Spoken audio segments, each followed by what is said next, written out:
A love that turned to pain. The sharp sound of the slap echoed through the silent room, cutting through the air like a blade. My cheek stung with a fiery pain, but it was nothing compared to the humiliation surging through me. My heart pounded as I stared at him, my mind struggling to process what had just happened. Larry, my fiancé, the man I had trusted with my whole heart, had just struck me. His eyes burned with anger, his chest rising and falling rapidly, as if he were holding back words he wanted to scream. But he didn't say a thing. Instead, he turned on his heel and stormed out of the house, slamming the door behind him. I stood frozen, my hands trembling as I touched my burning face. Tears welled up in my eyes, not just from the physical pain but from the deeper wound his actions had left in my soul. This wasn't just a single moment of rage. It was a betrayal, a breaking point. And in that instant, I knew everything had changed forever. My name is Elizabeth Banks, and I am 26 years old. For the past 7 years, I had been in a relationship with Larry Martinez, the man I once believed was my soulmate. We met when I was just 19, and from the beginning, he made me feel special, like I was the center of his universe. When he proposed in June 2024, I was overwhelmed with happiness, convinced that we were destined to spend our lives together. Our wedding was planned for August 2025, a sentimental date marking the anniversary of the day we first met. I had spent years dreaming of this moment, believing that my life was falling perfectly into place. Little did I know I was headed straight for heartbreak, the beginning of the cracks. The excitement of wedding planning consumed me. By October 2024, I had dived headfirst into organizing every little detail, the color scheme, the flowers, the music. I envisioned a breathtaking ceremony with a delicate light blue and white theme, a picture-perfect spring wedding. I spent hours scrolling through Pinterest, curating mood boards, and sending Larry my ideas. His responses? Always the same, short, dismissive, uninterested. "Looks good," he'd say. Or worse, he'd just send a simple thumbs-up emoji. At first, I convinced myself he was just busy with work. I told myself that maybe he trusted me so much that he wanted me to have full creative control over our special day. But deep down, I felt a nagging worry when I tried to ignore. His lack of enthusiasm wasn't just about the wedding. It was about us. And it wasn't the only sign that something was wrong. The other woman in our relationship, Larry's mother, Kathleen Martinez, had always been a dominant presence in our relationship. At first, I admired their closeness. I thought it was sweet how much he valued family. But as time passed, I realized it was more than just a strong bond. It was control. Kathleen was involved in every aspect of his life, and, by extension, our life.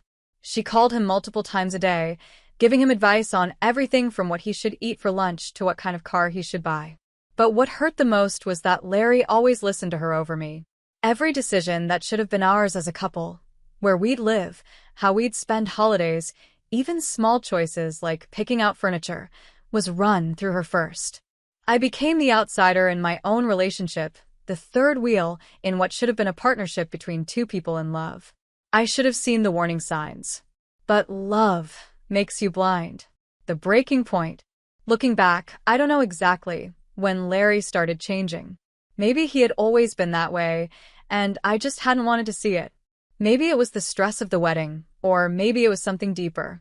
His temper started surfacing in small ways. An irritated sigh when I asked him for his opinion. A cold stare when I brought up wedding plans.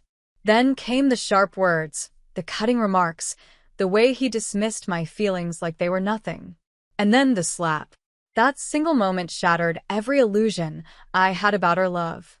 It was like the final piece of the puzzle falling into place, revealing an ugly truth I had refused to see. The man I loved, the man I thought would be my husband, was not who I believed him to be. As I stood in that silent room, my cheek burning and my heart breaking, I knew one thing with absolute certainty. This wasn't love. And I could never marry him. His mother always came first. I felt like I was always competing with his mother for his attention. But I kept telling myself that things would get better. I believed that once we got married, he would finally put our relationship first. I couldn't have been more wrong. 3 weeks ago, I had a day I had been dreaming about for years. Wedding dress shopping with my mom and sister. It was supposed to be a magical experience, something I would cherish forever. We visited several bridal shops, trying on dress after dress, searching for the one. And then I found it. It was the most beautiful gown, elegant and classic. The moment I saw myself in the mirror, I felt like a princess. Tears filled my eyes as I imagined walking down the aisle. My mom and sister were just as emotional, their faces full of joy and admiration. It was everything I had ever hoped for. Excited, I snapped a picture and sent it to Larry, eager to share the moment with him. A few minutes later, he replied, "It looks beautiful." For a brief moment, I felt truly happy. What I didn't know was that, right after he saw my message, Larry showed the picture to his mother. And that one simple action turned my perfect day into a nightmare. The nightmare begins. Kathleen, my future mother-in-law, was furious. She called me multiple times while I was still out shopping, but I didn't answer. I figured it could wait. I had no idea what was coming. Later that evening, I walked into our house feeling overjoyed and full of hope. But that feeling disappeared the second I stepped inside. Kathleen was already there. She had let herself in using the spare key we had given her for emergencies. She was sitting on our couch, her arms crossed, her face twisted with anger. The happiness I had felt just minutes before vanished. As soon as I walked in, she jumped to her feet and shouted, "You lied to me." I stood there confused. What was she talking about? She glared at me and said that I had promised her years ago that I would wear her old wedding dress. A dress that, to be honest, looked like it belonged in a museum. I was stunned. I had no memory of ever making such a promise. Maybe I had made a polite comment about it a long time ago, just to be nice. But even if I had, it wasn't some kind of binding agreement. Kathleen didn't care. She called me a liar, saying I didn't deserve to marry her son. Her words cut deep. I kept looking around, hoping Larry would walk in and stand up for me. But he was nowhere to be found. I tried to explain. I tried to reason with her. But she wouldn't listen. Her voice got louder, her words harsher. Eventually, I couldn't take it anymore. Feeling alone in my own relationship, I walked to my room, my heart heavy with humiliation and defeat. Even with the door shut, I could still hear Kathleen's angry voice echoing through the house. It felt like an eternity before I finally heard the front door slam shut. A few moments later, Larry walked into our room. He looked at me like nothing had happened, like he had been completely unaware of the chaos that had just unfolded. "Why is my mom so upset?" he asked, as if he hadn't heard her yelling from wherever he had been hiding. A wave of frustration and disbelief washed over me. Was he serious? Did he really not know? I took a deep breath and explained everything, hoping he would finally take my side, comfort me, support me, stand up for me. But instead, he sighed and started defending her. Larry said that years ago, when we first started dating, I had admired his mother's wedding dress and mentioned that I'd love to wear it. Maybe I had said something polite at the time to be nice, but there was no way I had actually promised to wear it on my wedding day. Still, Larry insisted that I was the one being unreasonable. He said his mother had every right to feel hurt. That night, I went to bed feeling more alone than ever. My heart was heavy with disappointment. I lay there in the dark, replaying everything in my mind. How had it come to this? How had the man I loved for 7 years chosen his mother's feelings over mine again? I tossed and turned, feeling a deep, painful realization settle in my chest. I thought about all the times I had put his family's needs before mine, all the sacrifices I had made. And for what? To be treated like a liar. To be made to feel like an outsider in my own relationship. A morning of heartbreak. The next morning, I woke up to a flood of messages from Kathleen. Each one felt like a knife to my heart. She called me selfish, ungrateful. She told me I wasn't worthy of marrying her precious son. Tears filled my eyes as I read through her hateful words. How could she do this? How could someone I had tried so hard to please turn on me so quickly? I showed the messages to Larry, hoping, begging really, that he would finally see how cruel his mother was being. That he would finally stand up for me. But he just shrugged. "She's probably just hurt that you don't want to wear her dress," he said casually. "Just give her some time to calm down." I stared at him in shock. Did he really not see what was happening?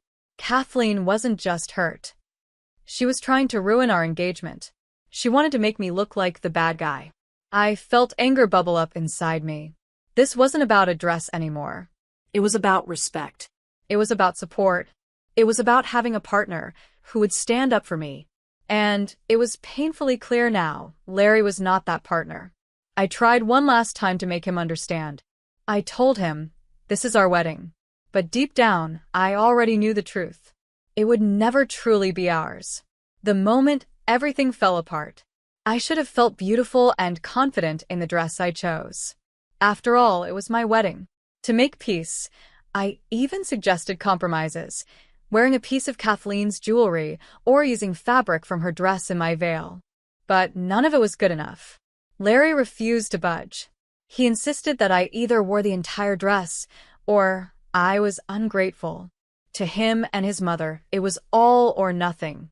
And I was starting to feel like I had no place in this wedding at all.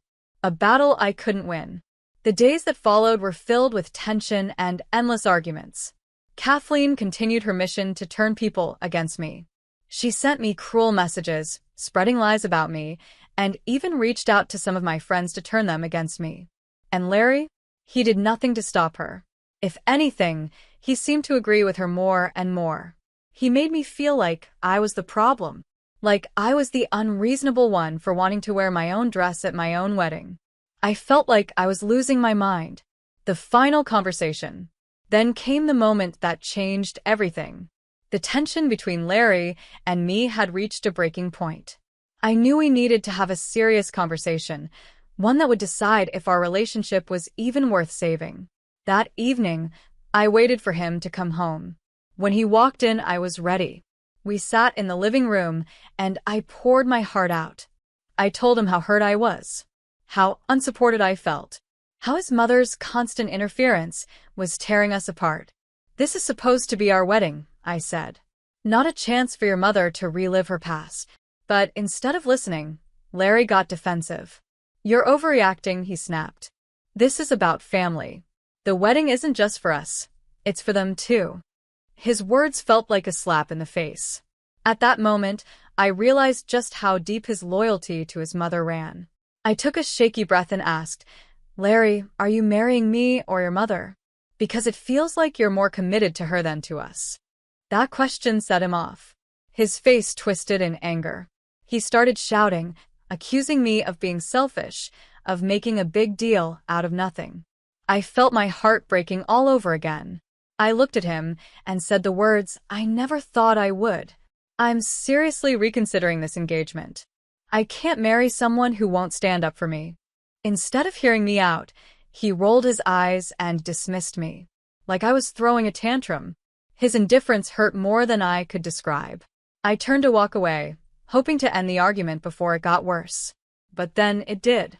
Larry grabbed my arm, spun me around, and slapped me across the face. The impact was shocking. My cheek burned from the sting, but the real pain came from what it meant. The man I loved had just hit me. And in that moment I knew this wasn't love anymore. Choosing myself over him. I couldn't believe it. He had actually hit me. The man I thought I would spend my life with, the man I had loved for 7 years, had resorted to violence. Tears filled my eyes as I stood there, frozen in shock. My cheek burned, but the real pain was inside me. Larry stormed out of the house, slamming the door behind him, running straight back to his mother's side. Again, I felt numb.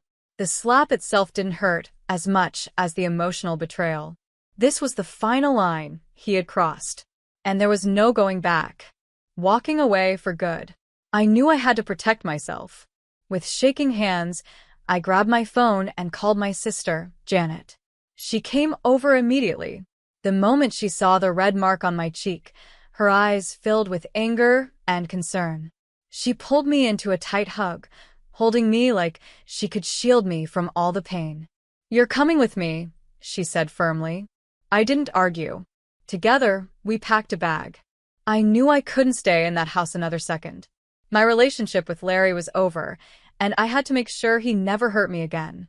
As we walked out the door, I felt a mix of relief and heartbreak. A part of me still ached for what I thought we had. But deep down, I knew I was doing the right thing, taking back my power. The next morning, I woke up with clarity.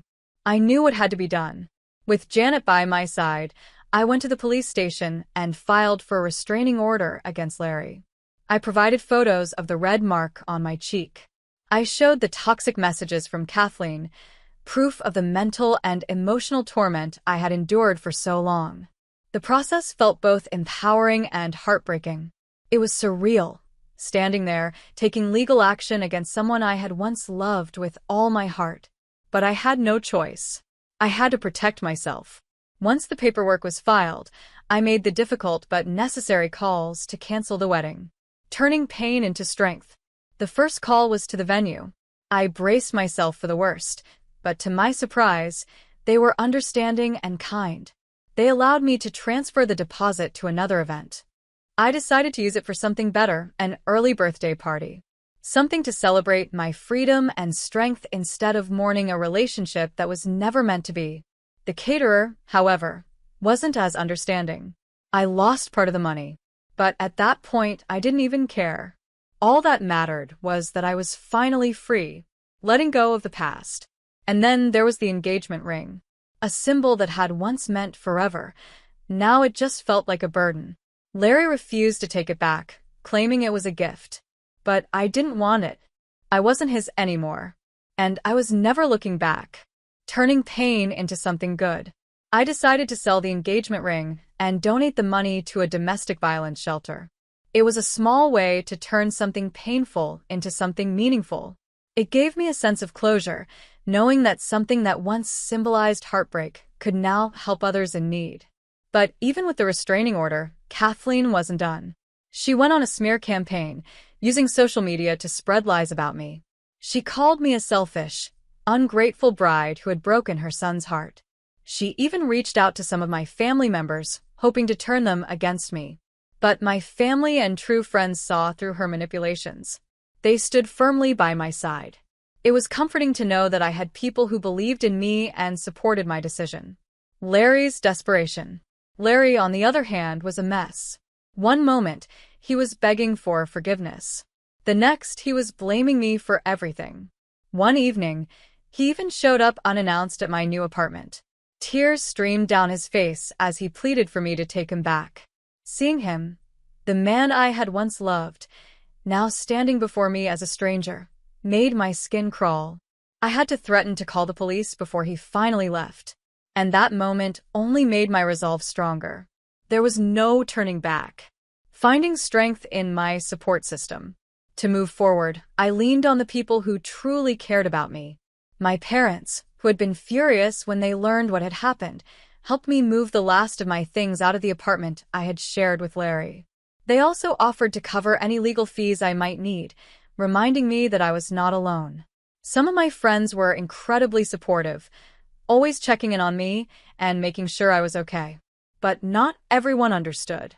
A few people questioned why I hadn't just worn the dress to keep the peace. Those friendships became strained, but in the end, I realized it was for the best. This experience had shown me who my true friends were. Rebuilding my life. As the weeks passed, I slowly started to rebuild my life. The early birthday party I had planned at what would have been our wedding venue turned out to be a beautiful celebration. I was surrounded by people who genuinely loved and supported me. I laughed. I danced. And for the first time in years, I felt light and free. The joy in that room wasn't just about the party. It was a reminder of my strength and the freedom I had fought for. That day wasn't about the pain that led up to it. It was about the healing and happiness that followed. Turning a honeymoon into an adventure.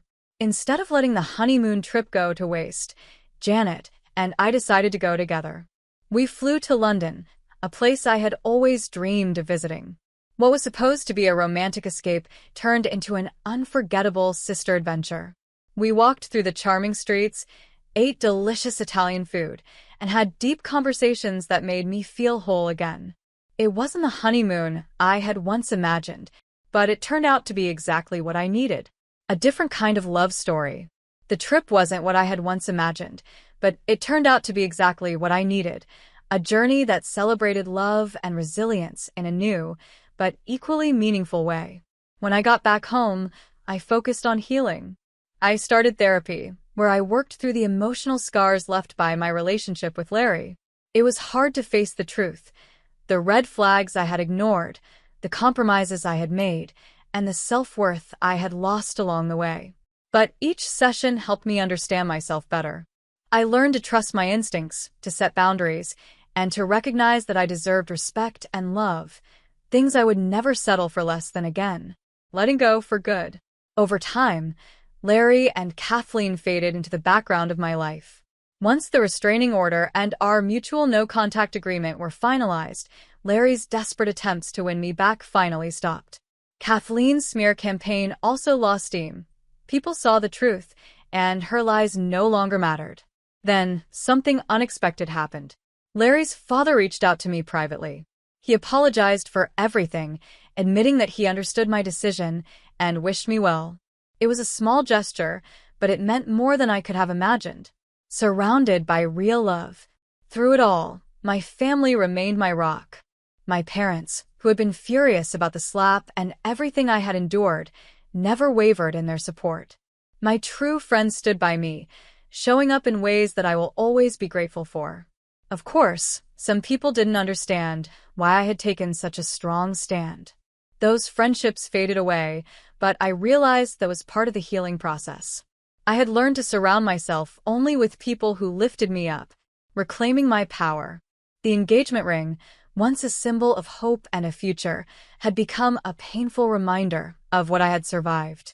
Selling it and donating the money to a domestic violence shelter was one of the most empowering things I had ever done. It felt like a way to take back my power, to turn my pain into something that could help others. No regrets, only lessons. People often ask me if I regret anything. The truth? I don't. As painful as this experience was, it taught me some of the most important lessons of my life. I learned to trust myself. I learned to never settle for less than I deserve. I learned that my happiness and well-being come first. I'm not ready to date again yet, but I know that when I am, I will enter relationships with a clearer understanding of what I want and need. I'll never ignore red flags again. I'll always prioritize respect and partnership over anything else. Rediscovering myself. For now, I'm just focusing on me. I've started picking up hobbies I once put on hold. I'm spending more time with friends and family. I'm rediscovering who I am outside of a relationship. And for the first time in a long time, I feel free. A new beginning. I am stronger, wiser, and more resilient than I ever thought I could be. And for the first time in a long time, I feel genuinely hopeful about the future. Thank you for being part of this emotional journey with me. If this story touched you, made you think, or kept you engaged until the end, I would love to hear your thoughts. Please consider liking this video to show your support, and don't forget to subscribe to my channel for more powerful stories. Your comments mean so much to me, so feel free to share your reactions, favorite moments, or any feedback you have. Thank you for listening, and remember, you are stronger than you think.